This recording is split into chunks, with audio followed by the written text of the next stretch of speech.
Hello friends, it's our daily Disney devotional. I'm Stephanie here in South Carolina, and it feels good out here. It's Saturday morning. It's like super cloudy and I think there's a storm rolling in, but I'm ready to do our devotional. Today we're going to read number 79 and it's called the Disney Bus System.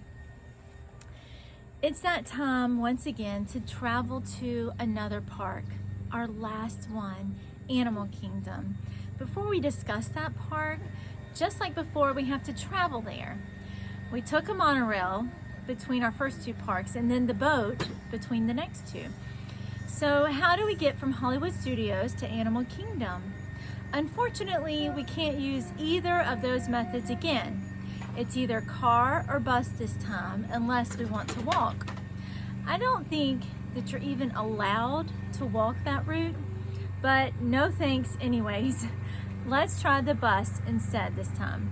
Maybe it's not quite as fun as the other two methods of transportation, but it's still a huge and important part of Disney World. The Disney bus system transports thousands daily and is a necessary component to keep Disney running. So let's take a devotional today and talk about the Disney bus system. Looking for my toddler.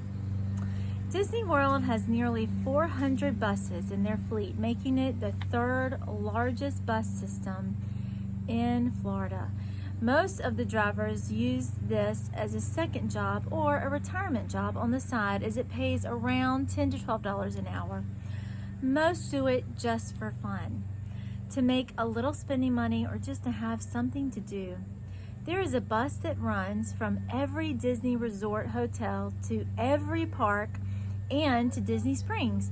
You can also travel to the two water parks via buses from each resort.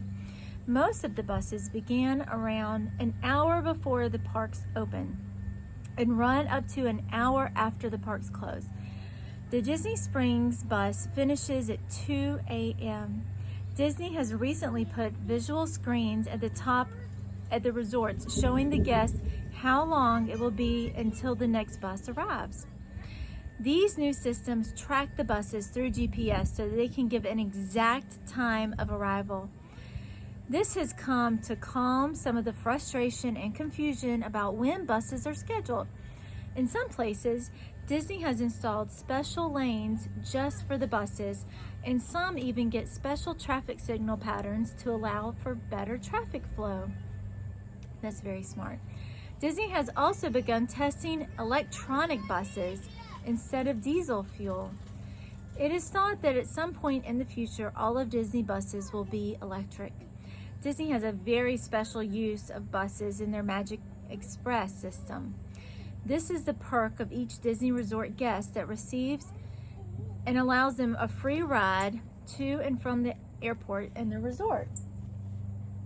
The Magical Express began in 2005 and now takes 2.3 million people annually to and from their hotels.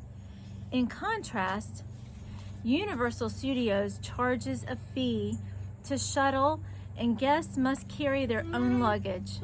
Most of the Disney bus drivers are not using this as their main source of income, as it most likely would not be enough. Most of them do it for fun or a side job. I personally could see me doing this in my retirement. I do hold my CDL or bus driver license, and I think I would enjoy driving families around to the parks, watching their excitement along the way. However, I do think that I'd actually enjoy working inside the parks more. I have been to Disney several times, and I have ridden numerous Disney buses. I have met and observed all types of drivers. Most of the drivers, I'd say 95%, have been pleasant and positive and have a good attitude. However, I have had an occasion, a driver that I could tell was not having a very good day. Sometimes, especially at night when the day is closing, I have seen a driver get frustrated or a little harsh with his voice or her voice. I'm sure Disney strongly discourages this, but sometimes their aggravation can get the best of them. I'm sure it would be easier said than done, but they would have to work really hard to constantly have a positive attitude and a cheerful personality. There is one driver in particular that stands out to me, and one I will never forget. We were on our way from our hotel to the Magic Kingdom one early morning, and this driver not only greeted us with a smile, but asked us trivia questions on the way there, told jokes, and even made everyone smile and laugh. It would have been really easy that early in the morning to be grumpy or sleepy. Am I just naming dwarfs now? But he instead chose to make the best of the situation and work extra hard to make it a memorable ride for us. And it was. What does Scripture say about that attitude? Philippians 2:14-15 speaks about our attitude when it says, "Do everything without grumbling or disputing, so that you may be blameless and innocent." Some versions even say, "Do it without complaining." Proverbs 17:22 is also a good reminder, which reads, "A joyful heart is good medicine, but a crushed spirit dries up the bones." We are reminded to try and be joyful in all situations. It's not always easy, and we are certainly allowed to get frustrated and even angry. However, the way we handle our anger and frustration determines our attitude and how we come across to others. We are reminded to try and be joyful in all situations.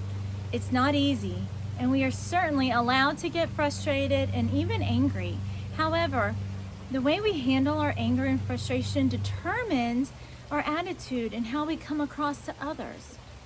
It's not always easy to go to work or do a job when we're tired and angry, but if we work hard, we can make the best of it and have a good attitude about it. The great majority of the bus drivers at Walt Disney World seem to handle this very well. Next time you ride a Disney bus, take note of your driver's attitude. Better yet, check your own and greet them with a friendly hello. That is such good advice. And you know what? It's easy for us to monitor others' attitudes and help them keep their attitudes in check. But a lot of times we need to be more concerned with making sure our attitude is in check. And when ours is, I think it's easier for other people's to be as well. Okay, bye guys. See you tomorrow.